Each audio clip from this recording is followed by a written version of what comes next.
Leadership can make or break a team's success. So, how do we lead and lead well? My name is Jen, and I'm a career coach at Indeed with over 10 years of career services experience. Today, I'm going to share some guidance to help you identify your strengths and areas of growth as a leader and how to evaluate the best leadership style for your workplace.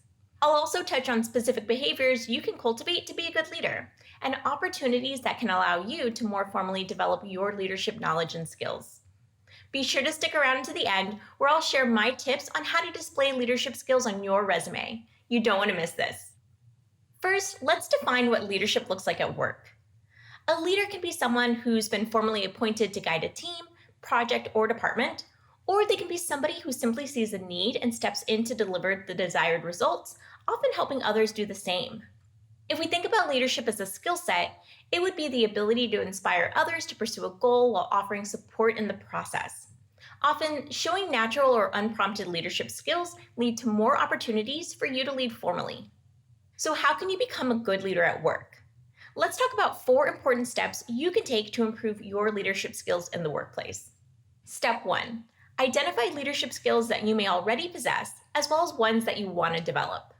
Here are some essential leadership skills and examples of what they might look like at work. Communication. This can look like inviting others to voice their suggestions and ideas, engaging in active listening, and encouraging consensus and a shared vision. Team building. Now, this can look like encouraging collaboration among team members, creating opportunities for people to learn and grow, and modeling the behavior that you hope others will embody. Problem solving. This can look like advocating for what your team needs to succeed, removing obstacles to your group's success, and identifying resources and systems that work well for everyone. Emotional intelligence. This can look like building trust and rapport, being available to your team, demonstrating self-awareness and empathy, and cultivating inclusion, trust, and respect. One thing to note here, we often think of leaders as standout contributors or maybe even somebody with a lot of charisma. While that can be the case, often strong leadership skills require a willingness to see another's point of view and a desire to understand a team's collective needs and challenges. The characteristic behaviors of a leader that I mentioned, active listening, soliciting ideas, and empowering individuals with resources and support, can enable your team to do its best work. Think about that list of leadership skills, as well as leadership skills you may have seen in people you admire. The first step to improving is to identify your areas of growth. What leadership skills do you possess, and where can you focus your effort? Now, before I move on to the next tip, is this video helpful? Let us know by liking and subscribing below. All right, next up, step 2. Once you've identified your leadership strengths and weaknesses, think about the larger context of what it means to be an effective leader at your workplace. Consider the needs of your specific team and industry. Different leadership styles are more effective in certain environments, and I'll give you a quick overview now. Coach. This supportive, hands-on style focuses on offering guidance instead of commands, and it might be best suited for a smaller team where personal growth is valued. Due to its one-on-one nature, it may not be well-suited for fast-paced environments. Visionary. This future-focused aspirational style helps set a team's direction, trajectory, and sense of unity. Due to its big-picture focus, it may not be ideal for a team that requires a lot of supervision or feedback on details. Servant. This people-focused, collaborative leadership style empowers teams to re-engage with their work, and it can help to build morale. Due to the demanding nature for advocating for all team members, servant leaders may find themselves burned out if managing a large team. Autocratic. This results-driven, structured leadership style emphasizes for rapid, efficient decision-making and a high level of supervision. Due to its emphasis on preserving a leader's power, it may not be well-suited for collaborative or highly creative teams. Democratic. This flexible leadership style focuses on group discussion and unification prior to decision-making and can lead to higher employee satisfaction and engagement. Due to its emphasis on community buy-in, it may not be well-suited for a fast-moving environment or for very large teams. If you'd like to learn more about these leadership styles, check out Top 8 Leadership Styles in Management for a deeper dive. Let's move on to step number 3.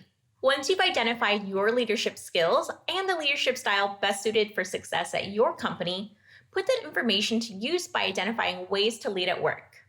Offer to train a new staff member or peer. Encourage them to learn and expand their skill set to be of greater value to the organization. a lead role on a work project and guide the project team to the desired goal while delivering results on time and on budget. Step up to join a committee, task force, or work group. This offers opportunities to work in partnership with peers while developing respect and rapport. Facilitate conversations, brainstorming sessions, and innovative approaches to overcome obstacles and challenges at work. This can send a strong message of leadership to your coworkers and management. Become a mentor through informal collaborations or formal mentoring programs. Remember that leaders willingly share their knowledge, skills, and resources to encourage others, benefit the team, and enhance the culture. Lead by example. Show your peers and management that you continually embrace professional development, like conferences, seminars, webinars, and workshops, all to learn, grow, and contribute to the organization. If you don't see a way to take these steps or are having a hard time identifying a way to lead at work, that's okay. Remember that leadership manifests when you're solving a problem or cultivating an opportunity. Just look for ways to remove barriers and create benefits when possible. Finally, embrace a growth mindset and look for ways to learn. Explore degree programs or professional development courses to enhance your leadership credentials and skills. These can include, for a college student, talking to an advisor about leadership development courses that you can select as part of your degree plan. Some universities offer a minor or undergraduate certificate in leadership that can be completed as part of a bachelor's degree program. If you're considering grad school, look for a graduate certificate or a master's degree in leadership. Often, a completed graduate certificate of 12 to 15 credit hours can later be applied to a full master's degree program. If you're mid-career, think about joining one or more professional associations that represent your discipline or sector in the workforce. These memberships often have seminars, webinars, workshops, boot camps, or even conferences on select topics, including leadership. And also, professional associations often endorse or offer professional certifications that can allow you to demonstrate expertise in your industry or field. These associations can also offer opportunities to serve in a leadership role on either a committee or the executive board at the state, regional, or national level. By participating in an annual professional development offering, earning a professional certification, or serving on an association's committee or board, you're leading the way for your peers. And keep in mind that professional development activities in the form of online courses don't have to carry a big price tag. In fact, a simple internet search for online professional development courses will point you to several popular, trusted providers of short courses on targeted subjects like leadership development. And don't forget about the low-cost or free massive open online courses, also called MOOCs, that are offered by prominent colleges and universities. These often contain several modules of weekly or self-paced learning material and a certificate of completion carrying the university's name. Now listen carefully here. As you're doing all of this work to demonstrate and communicate your ability to be a leader at work, be sure that you're promoting all of your efforts. List your accomplishments, such as successfully led teams and projects, as bullet points under each professional experience on your resume. Be sure to mention concrete details like the number of people that you led or the results that your team achieved in order to give an employer a deep sense of your experience.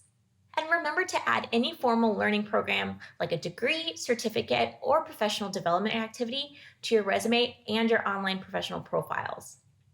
You're going to list degrees under the education heading and activities through professional associations under a separate heading called Professional Affiliations and Development Activity. And you don't have to wait until the degree or the activity is completed to include this information on your resume. Simply include a statement such as in process or expected date of completion and then the date. So there you have it. As a recap, consider 4 crucial areas when focusing on being a good leader at work. First, identify informal and formal activities to demonstrate and grow leadership behaviors and skills. Second, seek out input from peers and managers on desirable leadership styles to adopt and to model at your workplace. Third, explore ways to step up and grow as a leader at work. And fourth, pursue learning like degree programs or professional development courses to add leadership credentials and skills to your resume or your professional profile. Here's some final advice. Each time you complete a learning activity focused on leadership, show your employer that you're an emerging leader through applying your new skills to any work assignments. And be sure to include your leadership-based learning and accomplishments on your resume and your online professional profiles. Now, if you found this video helpful, please hit the like button down below, subscribe to our channel right here, and for more tips on interviewing, I recommend checking out this playlist. or watching our video on how to improve communication in the workplace that you can find right here. Thank you so much for watching, and we'll see you next time.